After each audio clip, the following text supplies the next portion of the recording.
You've only got one machine, one probe, and one shot. If you are the only one who knows how to use ultrasound, then you are the expert. You are listening to Sound Waves from the Community with your host, Dr. Tyler DeShaw.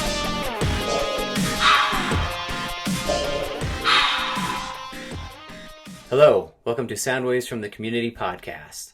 Again, I'm your host, Tyler DeShaw, and today we're going to be discussing our first case. This is not a super rare case, but it does show the utility of ultrasound in your everyday practice. We're going to be discussing cellulitis, more specifically cellulitis from a spider bite. If your hospital is anything like ours, when people come in complaining of spider bites, it's not infrequently from a heroin or meth spider. If we could just find some sort of pesticide for those, we'd see a lot less abscesses in the antecubital fossa. But I digress. This case occurred in a rural type emergency department just south of Colorado Springs where I work, and a young lady presented, said that she'd been bitten by a spider about 24 hours ago. Like most people, she never actually saw a spider, but she said she felt something pinch her arm, couldn't find anything there. She was staying at a friend's house, and when the friend was cleaning the house the next day, said she found some spiders around the house, and she had an area that was probably about 7 to 8 centimeters in diameter of what looked like cellulitis. It was indurated, wasn't fluctuant, was hot to the touch. She didn't have any red streaking up her arm or following any superficial vessels. She said she didn't use any heroin or meth, and it looked fairly innocuous. She had a smaller lesion up on the medial aspect of the bicep that was probably 3 to 4 centimeters in diameter, a lot smaller, less induration. And so I did use point-of-care ultrasound. It only took maybe 30, 45 seconds, and I was able to immediately see that the patient had evidence of cellulitis without abscess.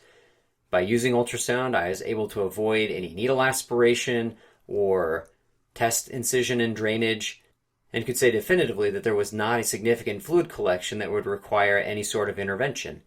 And that is the utility of ultrasound. It's not always, life-altering or groundbreaking, but it is a lot of times what's best for the patient. If you can avoid an unnecessary procedure, it is worth it both for you, as you have less setup time and do not have to go through an unnecessary procedure, and it's also better for the patient because they don't either have to return if there is an abscess when it does not improve, or have to undergo an unnecessary procedure.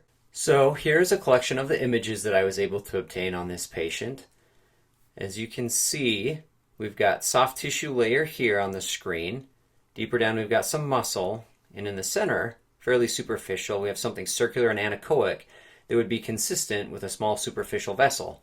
I'm going to go ahead and start the clip, and as we scan through, what you'll notice is the soft tissue in this area here starts to get thicker and less well defined.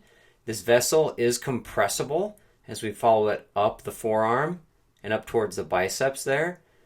What you can also notice as we get towards the end of the clip is there is some anechoic, irregular fluid tracing or tracking through the subcutaneous fat.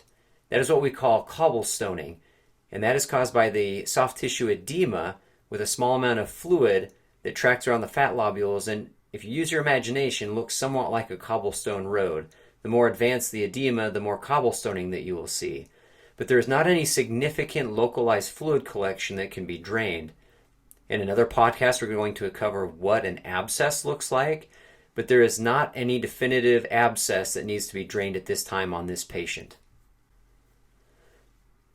There's a great paper that came out just this past year in the Annals of Emergency Medicine titled Effective Initial Bedside Ultrasonography on Emergency Department Skin and Soft Tissue Infection Management.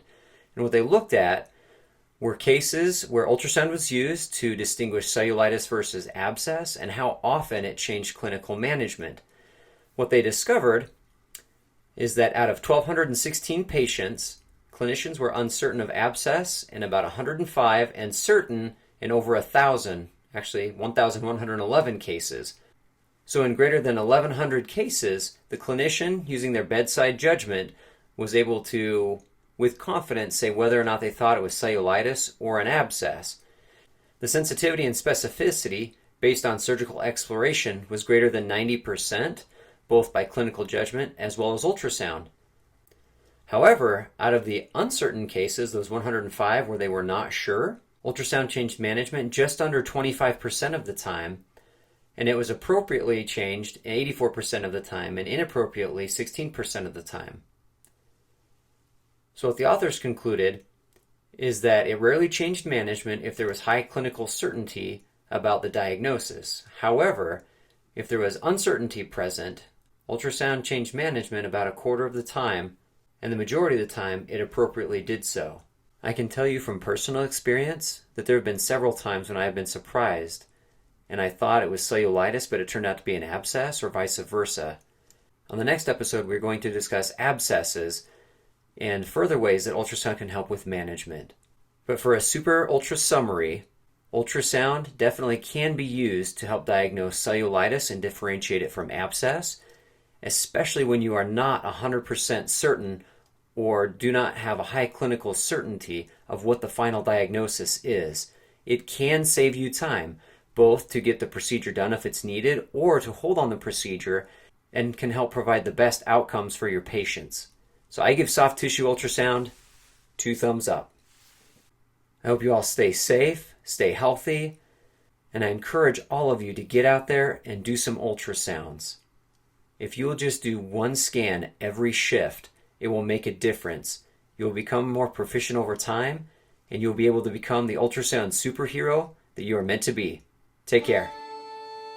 Stay tuned next time to hear Tyler say, So it still can change your management even if there is an obvious abscess present. Whether that's on their chest or on their butt, get probes on your patients. We are committed to serving you, our community ultrasound brothers and sisters. If you find this podcast to be of great value, please subscribe on Apple Podcast, Google Play, or Stitcher, and please leave us a review. If you have a specific request or feedback, feel free to email us at communitysoundwaves@gmail.com. You can follow us on Twitter at Megasound, MEGUSOUND. Stay healthy and be safe.